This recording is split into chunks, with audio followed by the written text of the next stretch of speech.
Devika's Kitchen Recipes like സ്വാഗതം.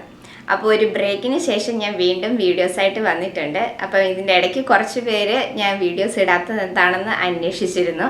അപ്പോൾ അവരോടൊക്കെ ഒരുപാട് താങ്ക്സ്. കുറച്ച് ബിസി ആയിരുന്നു. അത് കാരണമാണ് ഒരു ബ്രേക്ക് വന്നത്. അപ്പോൾ ഇനി ഞാൻ കണ്ടിന്യൂസ് ആയിട്ട് വീഡിയോസ് ഇടുന്നതായിരിക്കും.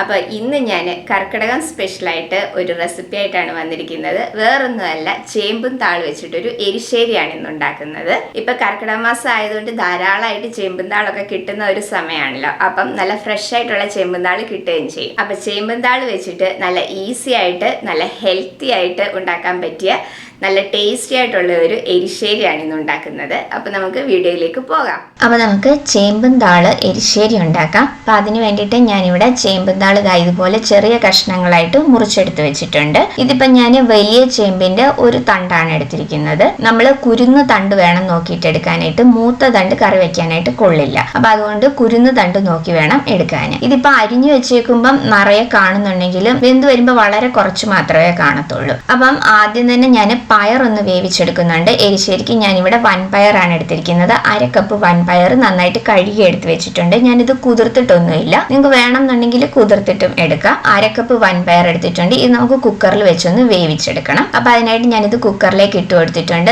വേവാനായിട്ട് 1 കപ്പ് വെള്ളവും കൂടെ ഒഴിച്ചു കൊടുത്തിട്ടുണ്ട്. അപ്പം ഇതിപ്പം ഞാൻ 1/4 ഭാഗമാണ് കുക്കറിൽ വെച്ച് വേവിച്ചെടുക്കുന്നത്. ബാക്കി 1/4 ഭാഗം ചേമ്പും തണ്ടിന്റെ കൂടിയിട്ടാണ് വേവിക്കുന്നത്. അപ്പം ഇതൊരു 1/4 ഭാഗം നമുക്കൊന്ന് വേവിച്ചെടുക്കാം. മീഡിയം ഫ്ലെയിമിൽ ഒരു 3 വിസിൽ വരുന്നത് വരെ ഒന്ന് കുക്ക് ചെയ്തെടുത്താൽ മതി. അപ്പൊ ഇനി പയറിലേക്ക് ആവശ്യത്തിനുള്ള ഉപ്പും കൂടെ നമുക്ക് ഇതിലേക്ക് ചേർത്ത് കൊടുക്കണം. അപ്പൊ അതിനായിട്ട് ഞാൻ കുറച്ച് ഉപ്പും കൂടെ ഇട്ട് കൊടുത്തിട്ട് അടച്ചു വെച്ച് ഒരു മീഡിയം ഫ്ലെയിമിൽ 3 വിസിൽ വരുന്നത് വരെ കുക്ക് ചെയ്തെടുക്കാം.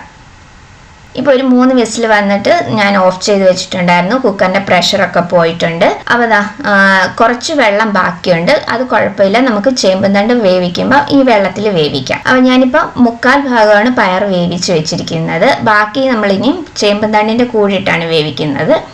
അപ്പോൾ ഇതാ കണ്ടില്ലേ, ഒരു 1/4 ഭാഗമാണ് നമ്മുടെ പയർ വെന്ത് വന്നിരിക്കുന്നത്. അപ്പം ബാക്കി നമുക്ക് ചേമ്പും തണ്ടിന്റെ കൂടെ വേവിച്ചെടുക്കാം. അപ്പം ഞാനിത് വേറൊരു പാത്രത്തിലേക്ക് മാറ്റിയിട്ടുണ്ട്. ഇതിലേക്ക് കുറച്ച് വെള്ളവും കൂടെ നമുക്ക് ചേർത്ത് കൊടുക്കണം.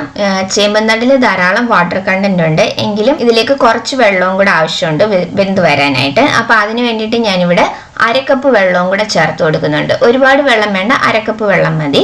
ഇനി ഇതിലേക്ക് ആവശ്യത്തിനുള്ള ഉപ്പ് ഇട്ട് കൊടുക്കാം. 1/2 ടീസ്പൂൺ മഞ്ഞൾപ്പൊടി ഇട്ട് കൊടുക്കാം. 1/2 ടീസ്പൂൺ തന്നെ മുളക് പൊടിയും ചേർത്ത് കൊടുക്കാം. അപ്പോൾ ഇത് ഇത്രയും കൂടെ ചേർത്തിട്ട് നന്നായിട്ട് ഇതൊന്ന് മിക്സ് ചെയ്തതിന് ശേഷം നമുക്കിത് അടച്ചു വെച്ച് കുക്ക് ചെയ്യാം. ചേമ്പും തണ്ട് പെട്ടെന്ന് തന്നെ വെന്ത് വരും, ഒരുപാട് സമയമൊന്നും വേണ്ട. അപ്പോൾ നന്നായിട്ടൊന്ന് മിക്സ് ചെയ്തതിന് ശേഷം നമുക്കിത് അടച്ചു വെച്ച് നന്നായിട്ടൊന്ന് വേവാനായിട്ട് വയ്ക്കാം.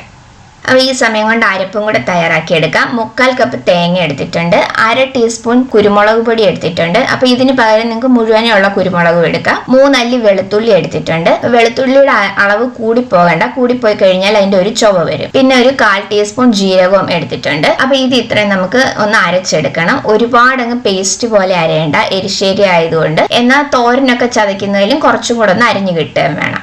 ഈ ഒരു പരുവത്തിൽ ഞാനിതൊന്ന് അരച്ചെടുത്തിട്ടുണ്ട്. കുറച്ച് വെള്ളവും കൂടെ ഒഴിച്ചിട്ടാണ് അരച്ചെടുത്തിരിക്കുന്നത്. അപ്പൊ നമുക്ക് ഈ അരപ്പ് ഇതിലേക്ക് ചേർത്ത് കൊടുക്കാം. അപ്പൊ പയറും ചേമ്പും തണ്ടും എല്ലാം നന്നായിട്ട് വെന്ത് വന്നിട്ടുണ്ട്. അതിൽ ഒഴിച്ചിരുന്ന വെള്ളവും നന്നായിട്ട് വറ്റിയിട്ടുണ്ട്. അപ്പൊ ഇതിലേക്ക് ഇനി ഈ അരപ്പും കൂടെ ചേർത്ത് കൊടുക്കാം.